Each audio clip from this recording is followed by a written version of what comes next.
مسلح پہ رو کے دیکھ، جیسے اصحاب کہف کے پیچھے کتا تم ہلا کے چلا تھا، اب بھی کتے میرے پیچھے تم ہلاتے ہوئے گئے۔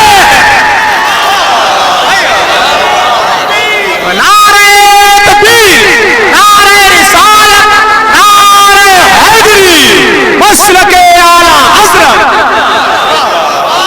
مراد آباد والوں، ہندوستان میں رہنے والے کتے بہادر نہیں ہوئے، تم بزدل ہو گئے، بزدلی سے نکلو، کتا پھر کتا ہے۔ میں کسی کو نہیں کہہ رہا ہوں، میں تو کتوں پہ بات کر رہا ہوں۔ امید ہے کہ مراد آباد کے کتے اگر پاس میں بیٹھ کے سن رہے ہیں تو ان کو برا نہیں لگنا چاہیے۔ رامپور کے کتے اگر یہاں کہیں سن، ان کو برا نہیں لگنا چاہیے۔ جب وہ چند جوان، توجہ کریں، کتے تم پیچھے کیسے ہلاتے ہیں، چند جوان، پاکیزہ جوان، متقی جوان، پرہیزگار جوان، جب اپنا ایمان بچانے کے لیے دقیانوس کے خوف سے گھر سے نکلے تو وہ چپکے سے رات کو نکلے تو پیچھے کتا بھی ہو گیا۔ ان جوانوں کو خوف ہوا، کتوں کا کام بھونکنا ہے، اگر اس نے بھونک دیا، بھونکے گا یہ، پکڑائے گا ہمیں۔ اس جوان نے پتھر اٹھایا، کتے کی طرف مارا، کتے نے پیچھے کے پیر پہ کھڑے ہو کے آگے کے پیروں کو ہاتھ کی شکل دی اور اللہ سے کہا مجھے زبان دے تاکہ تیرے وفاداروں سے میں بات کر سکوں۔ اور پھر کتے کو اللہ نے زبان دی تو کتا بول پڑا، او اللہ والے تجھے خوف ہے کہ میں بھونکوں گا، ہم کتے ہیں مگر پتہ ہے کس پر بھونکنا چاہیے کس پر نہیں۔ نعرہ تکبیر، نعرہ رسالت، نعرہ حیدری، فیضان غوث اعظم، مسلک اعلیٰ حضرت۔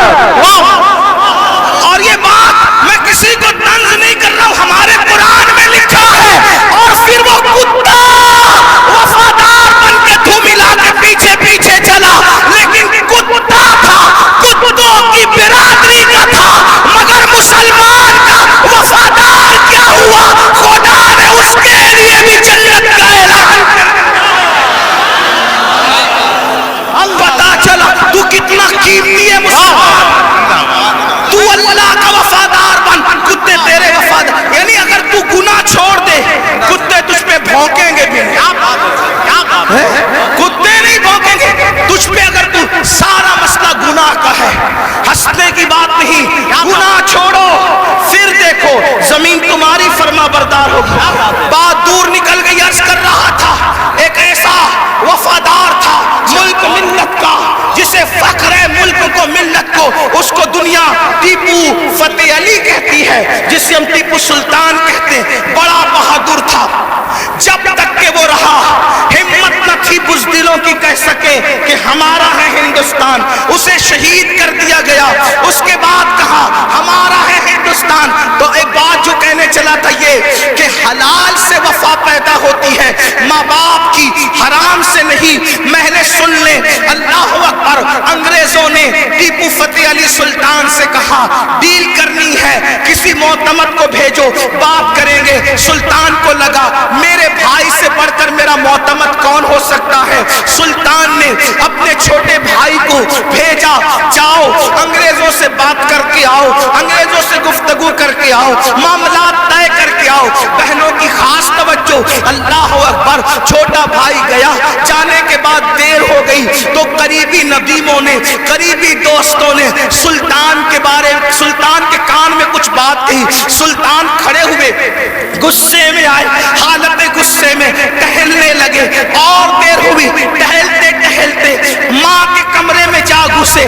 ماں نے کہا میرے لال کوئی پریشانی ہے؟ ماں سے کہا ماں تمہارے بیٹے نے میری ناک کو خاک میں ملا دیا، ماں تمہارے بیٹے نے میری ناک کو خاک میں ملا دیا۔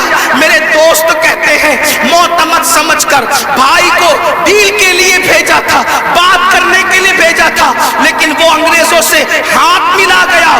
ماں بیٹھی تھی، کھڑی ہو گئی۔ ماں ماں ہوتی ہے، ماں ماں ہوتی ہے۔ میں قوم کی ان بیٹیوں سے کہنا چاہتا ہوں اللہ اکبر، عورتیں